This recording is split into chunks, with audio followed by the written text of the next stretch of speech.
Assalamu alaikum everybody and good evening. After knowing more about procedures, now we talk about the concepts.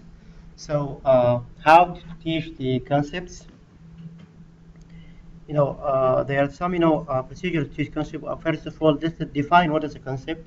So a concept is ideas that represent a class or category of objects, events, or activities. Superordinate concept, the most general form of the type of concept, such as animal or fruit. Basic level type, for example, of a type of concept around which is other similar concepts are organized, such as a dog, cat, or bird. So there are two types of concepts. First one is concrete, as bicycle, as computer, house, as share, whatever, and also abstract as integrity, credit, honesty, and concept. So, identifying technical concept. A good way to identify your concept is to examine the steps that you have documented in your procedures. Be alert for any terminology unfamiliar to your learners. For example, if I'm teaching now to my students something about any concept, as we have now examples now, the toothbrush or the procedures of toothbrushing, we must define first of all what is the toothbrush and what is toothpaste to alert our students now to know more about it. Because sometimes you feel that your learner, your students now is getting kind of confused, doesn't know what they're talking about. So there are two types, as you said. Where are we now? Learning concept are to remember and application level. So there are two levels now of learning concept. As we have studied last semester, or last course about, which is talked about the types of remembering, which is we have the remember and application level. And also, as you know, also we have the Chinese proverb, which says, I think something that teach me, I will know something, and then engage me, I will learn. So we're talking about remember and application. If there is some kind of application, there is understanding. At the remember level now, the employee can recall the major critical features of the concept. For example, when defining a chair as a type of furniture for one seater that has a seat, back, and support from the floor, that doesn't mean that the employee can actually recognize an instance of concept when he sees it. At the application level, which is very important, the employee can identify, discriminate the concept by picking a valid example for a number of similar items. Writing concept learning objectives at the application level. If the supporting knowledge section of your lesson includes a few critical concepts, you will include a few critical concepts. You will need to write supporting learning objectives to establish a learning goal for this section. If you want to teach what is toothbrush and toothpaste, give the learners bathroom supplies and let them choose to them from the list. For example, give them more kind of supplies for the bathroom, then they will choose whatever is not of significance. Training concepts. When teaching concepts, you must always provide definitions of examples of the concept. If possible, you can provide non-examples and analogies. The definition is a statement of critical features associated with the concept. The example, once you have presented the definition, you make it concrete by presenting examples. The more and more examples depend on the easiness or complexity of the concept. The counterexamples. After defining a concept and giving clear examples, you can define counterexamples. A counterexample is an instance of a closely related concept that could be confused with the lesson concept.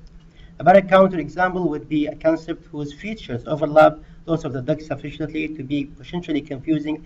A cat is one of the obvious examples here. As you see that figure 4.4, choose the appropriate counterexamples to illustrate the concepts as dog lesson. If you are, for example, teaching something about a dog, you can give an example about a chair and see that is this a dog or not. So different example now.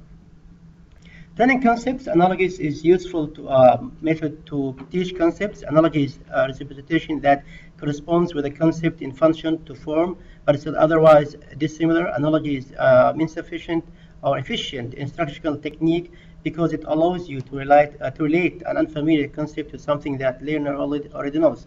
As the example now, overlapping features. Teaching concepts in the classroom.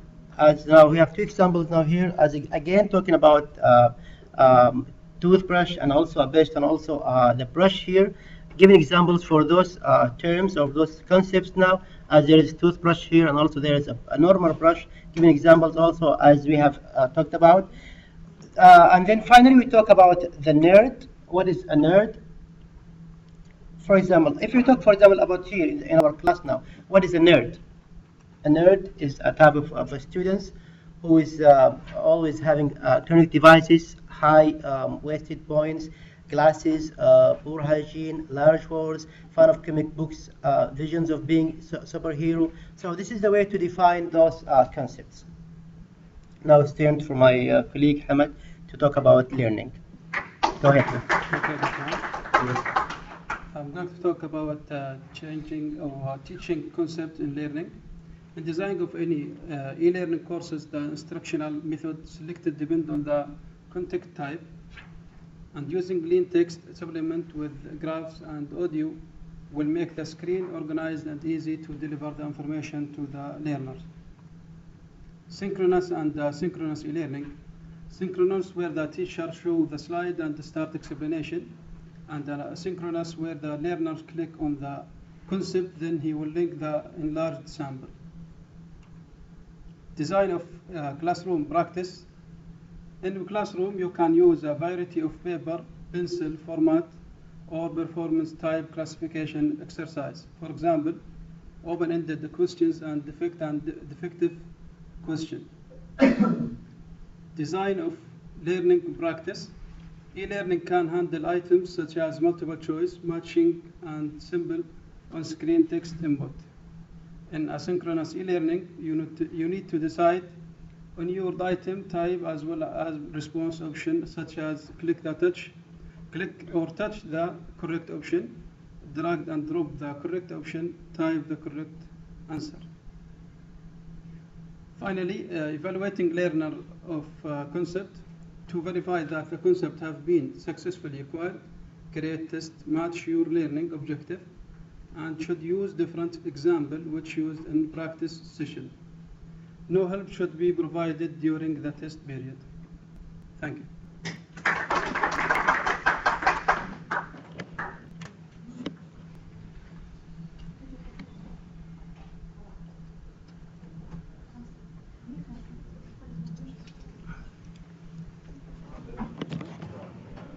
Yeah, I think 4. Welcome. You